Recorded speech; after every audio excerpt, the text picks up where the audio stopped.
This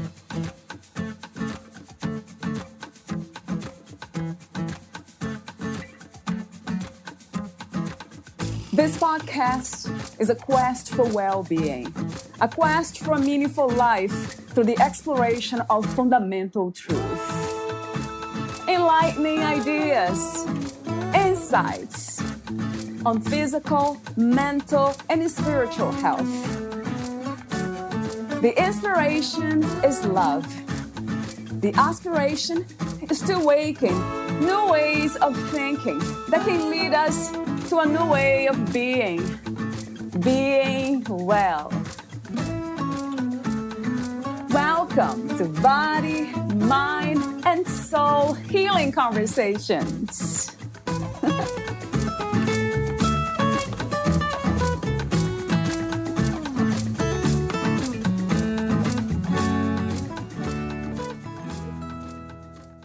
How to fall in love with your life again, even if you have lost touch with what makes you happy. Your life looks successful on the outside, but on the inside, you feel that something is missing. Maybe you recently lost a loved one, your kids left the nest, or you were downsized from your job. Maybe you are working harder than ever, but feel like you are getting nowhere. Life is not as happy and fulfilling as you once imagined. You wonder whatever happened to your hopes and dreams. Are you ready for a change but won't know where to turn? Feeling stuck and don't know how to get out of your rut? Lori Morin provides a path for women to return home to their deepest desires and values, to create meaning, and to share their gifts with the world. It is an invitation for you to become the Shiro of your own life. Putting yourself first sounds good, but how can you? There's too much stress and not enough time. It's exhausting being overgiving, people-pleasing, and burned out. In the middle of everything, how do you ever figure out what you want most for yourself? Valeria Teles interviews Laurie Morin, the author of Shero's Journey, a story-guided adventure to self-discovery and empowerment. Laurie Morin strives to help you find the space, time, and resources to prioritize yourself, rewrite your old stories, and create a clear vision for the future. Through her book, retreats, coaching, and community, Laurie supports those ready to plan adventurous lives and legacies. Meet Laurie at LoriMorin.com. Here is the interview with Laurie Morin.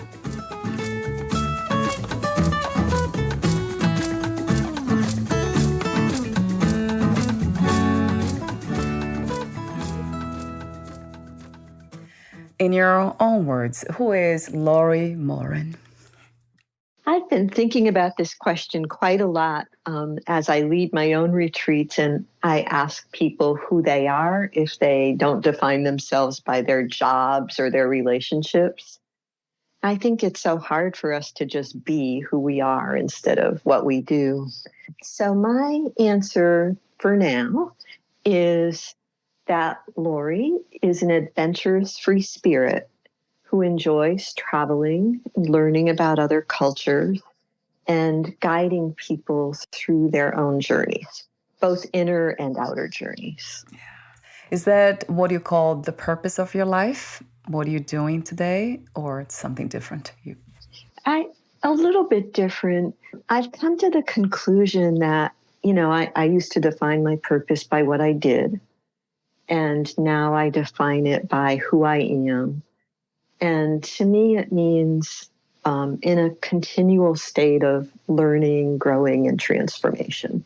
Transformation, that's a beautiful word. I often ask as well the difference between change and transformation. Do you see a difference, Laurie? I think there can be. To me, transformation is done at a much deeper level.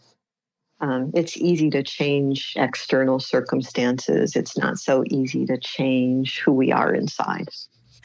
So my second official question is about success. How do you define success these days? What is to be successful to you?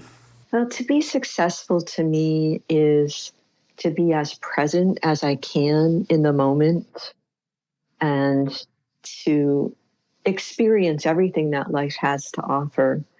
And I know that's not always joy. I mean, sometimes, people think, well, I want to be joyful all the time. I don't look at it that way, just to experience what is there and be fully present for it. Do you have any spiritual belief systems or practices? I have practices. I wouldn't say that I have a belief system per se. I've drawn from a lot of different belief systems and I like parts of all of them. But I was just reading some quotes by Albert Einstein, and I think he sums it up the best, really. It's beyond our understanding. And so I think anything that tries to put it into a system that you can quantify, is going to fall short. So another question I have for you, the open questions, is authenticity. How do you describe what that is, what that looks like, and how authentic can we be? Well, yeah, I have always had authenticity as one of my greatest values, but it's taken me a long, long time to really figure out what that means for me and to help also my clients to experience it. And I think part of the reason it's been such a long journey is it really takes deep work to be authentic. You can't be authentic if you don't know who you really are. And you also can't be authentic if you're not willing to kind of put yourself out there and be vulnerable. If we are able to just be, it goes back to that idea of just navigating this reality without systems, belief systems, and just being present to what is present, then everything changes. The experience becomes so much more magical, I would say. Yes, I absolutely agree with that. I wonder if we can navigate this reality without storytelling, without telling stories to ourselves and kind of creating stories about other people in life itself in order to find meaning.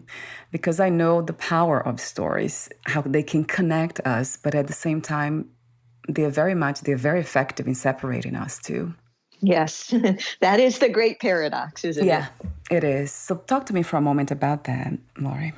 Yes, so I think the best thing that you can try to do is to own your own story. It's not like we can stop telling stories about ourselves or about other people or about what's happened to us, but we can try not to take on the stories of our ancestors and our culture without seeing if they really fit. And to do that, what does it take? Would you say self-awareness? This is part of the healing work? It's a lot of the healing work. I mean, I think most of the stories that are handed down to us operate subconsciously, and we aren't even aware that we're telling ourselves those stories.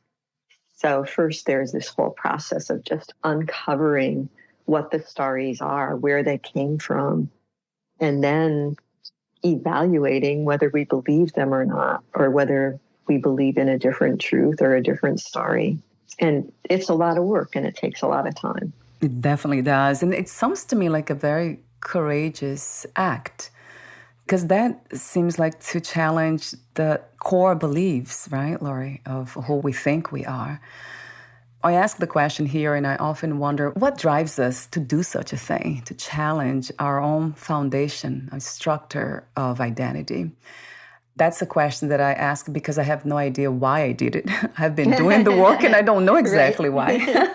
Yes, well, I'm not sure I have an answer either, but right. One of the kind of influences on my life when I was younger was Abraham Maslow and the hierarchy of needs. And this journey, I think we're all on for self-actualization. And I don't think you can get there without uncovering the stories. So I think that's what has pushed me, is wanting to be the best and most real version of myself I can, and understanding that there was a lot of work in uncovering things that needed to be healed first. Some say that comes from suffering and pain, that they are the catalyst to this kind of transformation or self-actualization, as you say. Do you believe that? Or can we somehow transcend pain and suffering and still transform? Yeah. I mean, I think as humans, we all experience pain and suffering, but I don't think that has to be the catalyst. I think many of us are just on that journey from a very early age. And the catalyst comes from within. It's spiritual, it's not external. I love that answer. It seems to me like my case has been both, but in the end, it might be just that, just life doing what it does. The spirit, as some call.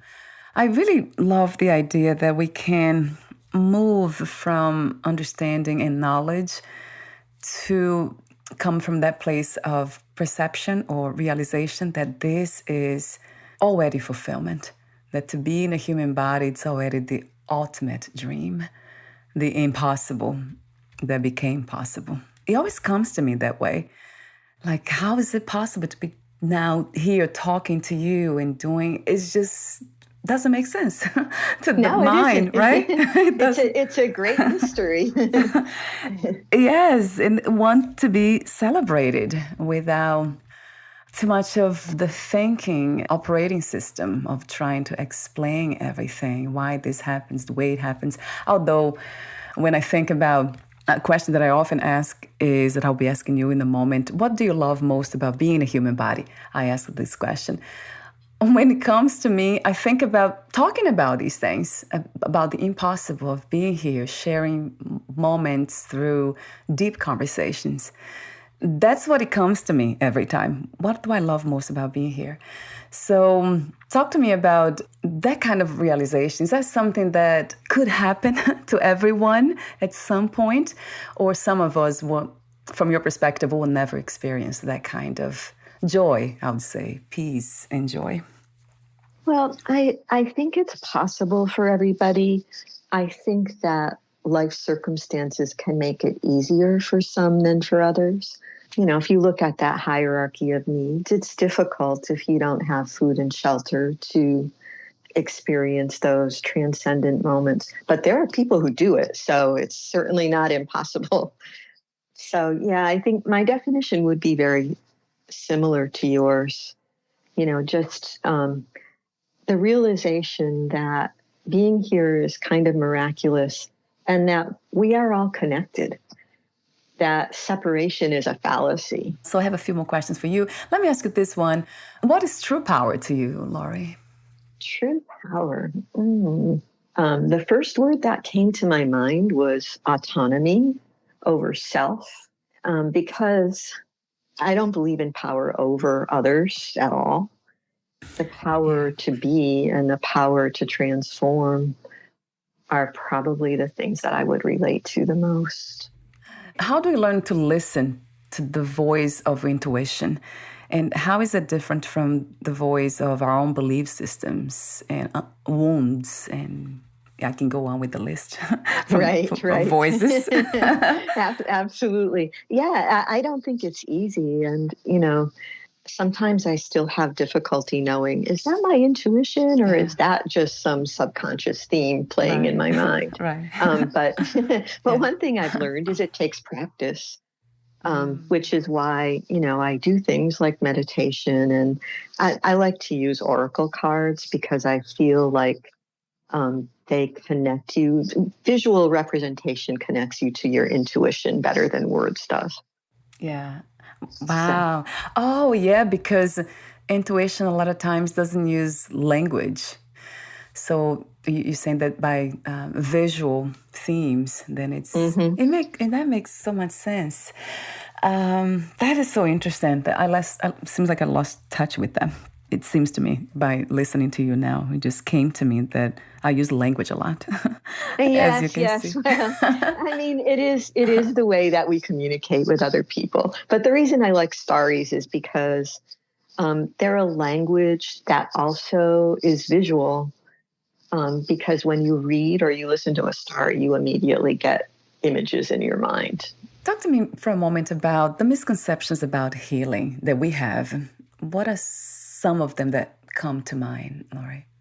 Well, in Western culture, one of them is that healing comes from the outside. It's something that is done to you. rather than something you experience internally. I don't know. I haven't really given a lot of thought to this question. I have heard that all healing is self-healing, and that my healing is your healing. By healing myself, then that resonates energetically, and then other people might heal as well. Is that something that true to you? Yes, I do believe that because of what I said about everybody being connected. But I also, I think we have to be wary a little bit about being solely on an internal journey of healing ourselves because of the reality of spiritual bypassing and kind of not acknowledging other people's pain and suffering. So I don't know. I think it's a delicate balance there. Let's see, another question. Yeah, let me ask you that question that I mentioned earlier. What do you love most or enjoy most about being in a human body? That's a really interesting question because sometimes I think like most people, sometimes I feel like my body is betraying me. So I think it is that being in a body gives me the ability to connect with other people through touch, through talking and language, through stories. And it's really the connection that is important to me more than the body. Wow, that's interesting how, I think the same way. And I wonder if that sometimes gets in the way of that embodiment of life itself, of being present. But this is part of the experience, right, Laurie? It's the mind-body connection. It's not just the mind or the body. It's connecting them. Yeah, well, I just feel about that, as humans in a body, or as spirits in a human body, let's put it that way, we are all going to experience pain and illness and the death of the human body. So, that there has to be more to it than that. Embodiment has to mean more than just that. So embodiment to me is your body is your spiritual home. Is that the idea of liberation you have? It is. I think that's what liberation theology is really all about. Yeah, very much. Feels like it. And my last question to you is 2020 has been was a very interesting time. What insights have you gained, and were the events in 2020 connected to spiritual evolution, spiritual growth somehow? Right. Okay, I'm going to take both of those parts separately. They're related, but for me, 2020 was a great awakening. I had retired from my job as a law professor at the end of 2019. And so I entered 2020 full of plans to travel and, do other things that were not possible. But the growth I went through was learning what I've been talking about, that my identity was not what I did as a law professor, that my identity was who I was. And I think it was a gift to me because if I had just, kind of gone on and said, oh, this is a great time, I'm going to go out and travel and do all the things I love doing, I wouldn't have come to that realization. And I would still be struggling with who I am. So, for me, it was actually kind of a great transformational period in my life. And it was both external and internal, but if it had not been for COVID, I don't know that I would have gone through that growth quite so quickly. Yeah. Maybe eventually, but not quite so quickly. Right. Wow. I know that there's something about existence, about life itself, that's benevolent, that's trying to get us to a place of freedom. As we talked about liberation, it really feels like that. Although I know also that life itself, it's indifferent in the sense of the paradox of good and bad. So everything just is happening. And there's nothing good or bad, really. It's just what's happening. So with that in mind, it's really, for me, it's challenging to think about a purpose of life. Like, what is the purpose of the human experience? When I ask that question to myself and others, I don't know. Have you been contemplating that question or that idea, Laurie, lately? Oh, yes. I mean, it's actually something I've thought about my entire life. What is the purpose of this? Why are we here? And I remember in college reading Viktor Frankl's book, Man's Search for Meaning. And, I think I always come back to the same place, which is it's probably beyond our comprehension. What is the meaning of life? But we can grow towards that understanding. I think both as individuals and as a planet, we're evolving. Einstein says there is no space or time, so I can't really say sometime in the future, but True. At some point on this continuum, maybe we will be at a point when we can understand it. Yeah, I can relate to that when you say it's beyond rationality, so we can't really rationalize it. I absolutely agree. It seems like it can be felt or maybe perceived or somehow realized, but it's at a it's not really subtle, but it's obvious, and at the same time it's not. It's we know why we're here. In a way, it's like we already being that, because that, to me, this is already fulfillment. Like, this is just amazing to be here in a human body. So it's already it. It is already, but we don't always feel it. Yeah, right. Exactly. We don't. Yeah. That's it. Yeah. So it can become a feeling. Yes, like I'm writing about this, and I love talking about it. It's the impossible, realizing the impossible, that we are already the impossible. This is already fulfillment. Right. And you're right, it's not easily felt. For most of us, it's a challenge. Mm-hmm. And it's moment by moment. It's not every minute of every day. So. True. So you wrote the book, Shero's Journey, a story-guided adventure to self-discovery and empowerment. Talk to me about the main inspiration and intention of writing your book, Laurie. I think that the book grew out of my own experience, as most books probably do.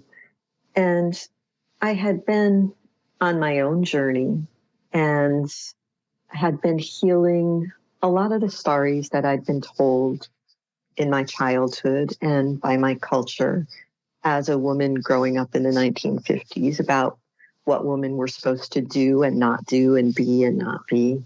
And I just realized that even today, when you look at media and culture, the main paradigm is still the masculine model of external journeys and discoveries. So I wrote it really both to express what I felt I was learning and to hopefully help other women on the way.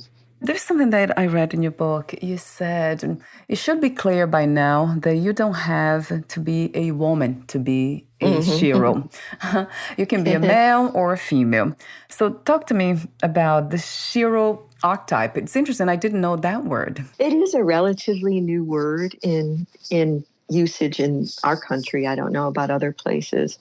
But even so, most of the dictionary definitions, I think, get it wrong because they just say a Shiro's the female version of a hero. And, my perspective is quite different. I think that we're all born with a balance of so-called masculine and feminine traits. We like to say the masculine is logical and linear and strong, and the female is open and receptive and compassionate and loving.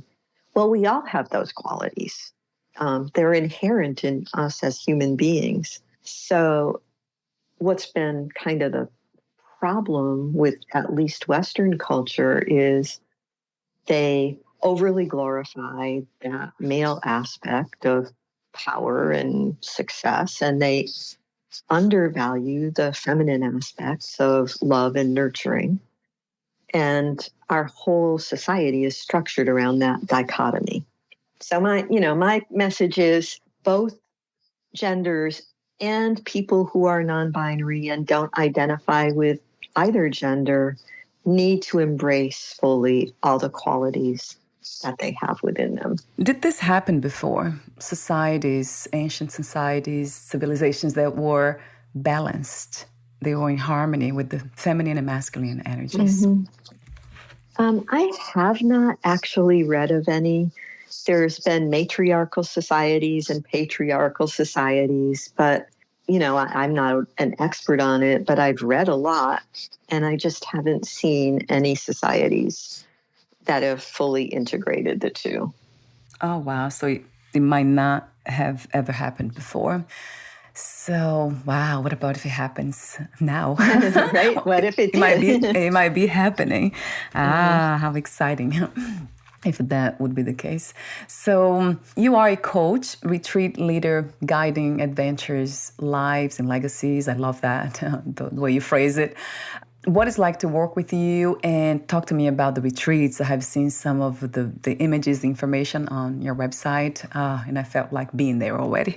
I hope you do come sometime. Yes, I just came back from a retreat, and, there's just a lot of power when people come together in a space where the intention is to be fully themselves, to share their stories, to let themselves be vulnerable.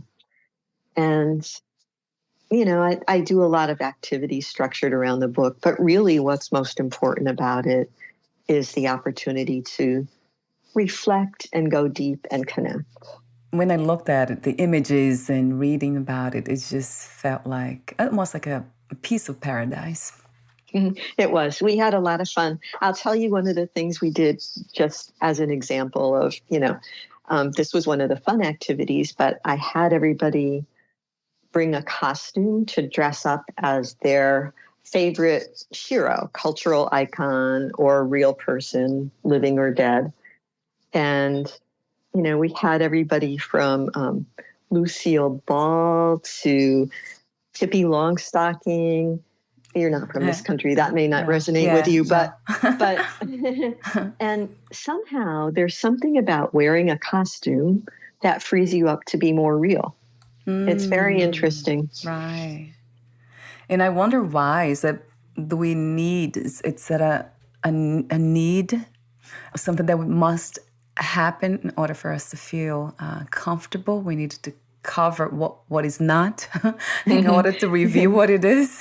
That might be. I mean, I think it does. It gives us courage. Things that we wouldn't claim for ourselves, we can claim when we're pretending we're somebody else. That's kind of sad to acknowledge that we came to this point, right? It is. Yeah. It is. But it's a step in a process to get back to your authentic self. So for a moment, something that is has been a challenge for me is boundaries, and try not to play that role of people pleasing and being a good girl, good person all the time as a woman. That's interesting. To this day, it's still like it's a challenge for me to say no, and to some people in my family, my husband. Talk to me about that, Lori. How did you do it? I guess that's a more direct question. You're assuming that I've done it.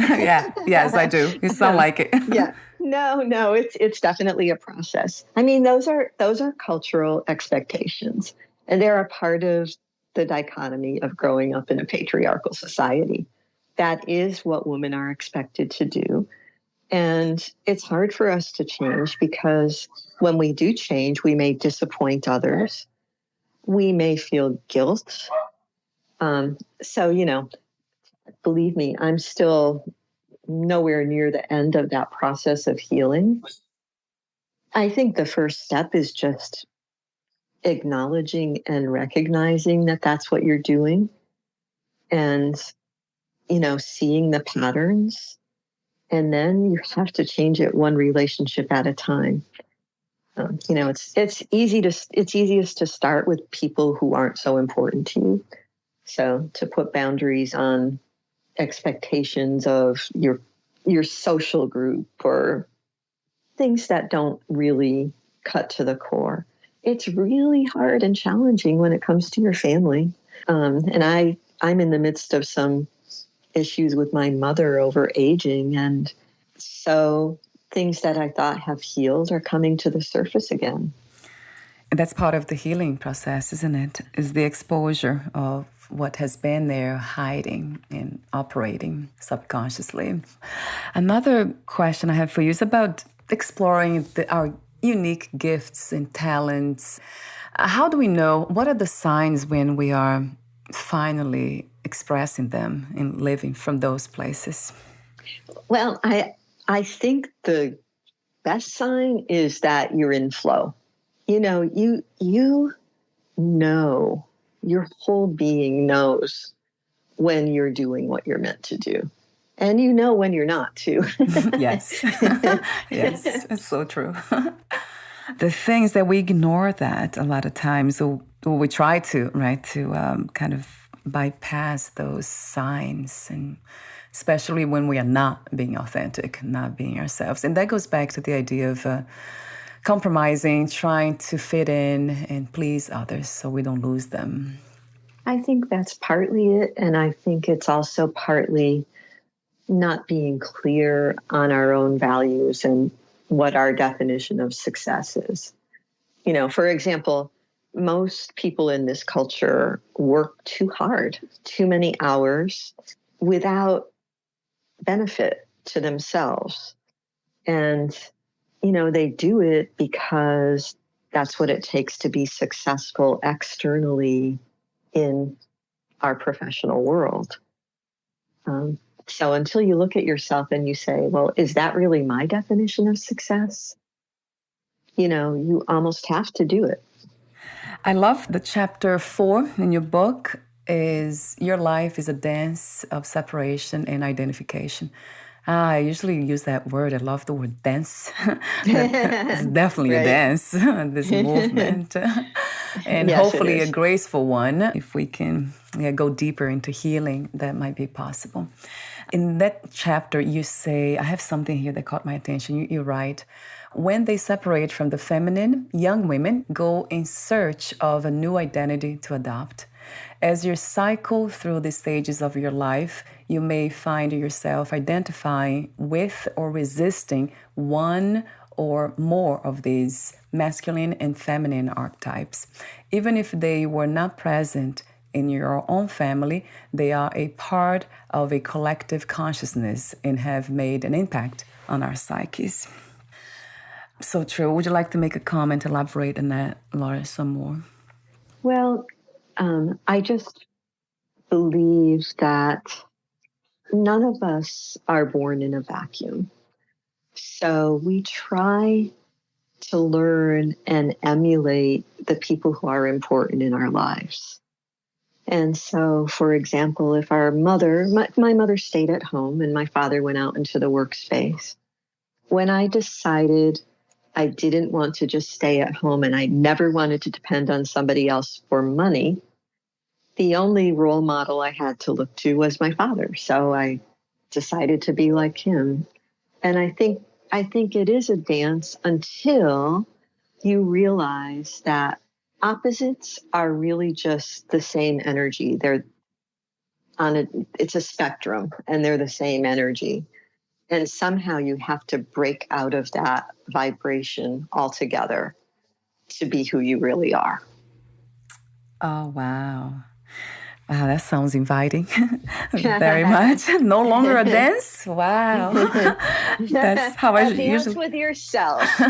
Yeah, that sounds beautiful. So it's this dance of self and everything else that's in here. So everything's happening within, it sounds to me, and it feels like that. So, wow, I love your wisdom, Laurie. It comes across not just through the work you do, the way you express, communicate these messages, but in the way you speak too. There's a sense of your voice, of clarity, of peace, of love. Oh, thank you so much. It's wonderful to hear. It's taken me a long time to get here. Yeah, it's truly beautiful. Thank you for being you. What is another word for healing? Growth. Yeah. And what was the hardest lesson to learn about yourself in life as of today? That I wasn't perfect. Oh, tell me about it. That one. And that I didn't have to be. That's Right. probably more important. Yes. Yeah. Oh, wow. We can all agree with that, I would say. And my last question is, what are 3 things about life you wish everyone to experience before they lose the body, before they die? Self-love, radical self-acceptance, and I would have to say healing. Thank you so much again, Lori, for what you do, how you do it, for being open to this natural, deep inner wisdom and everything else in between. Thank you. And thank you for being you. I've very much enjoyed our time together. And before we say goodbye, where can we find more information about you, your books, products, services, and future projects? My website is www.lauriemorin.com. And just about everything I do is on that site. Thank you so much again, and we'll talk soon. Bye for now. Thank Lori. you. Okay, bye-bye. Bye.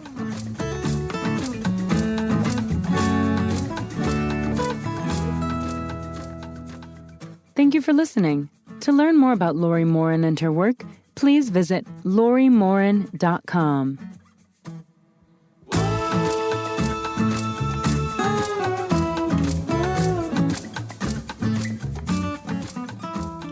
To learn more about this podcast, please visit fitforjoy.org/podcast. Thank you again for listening, and bye for now.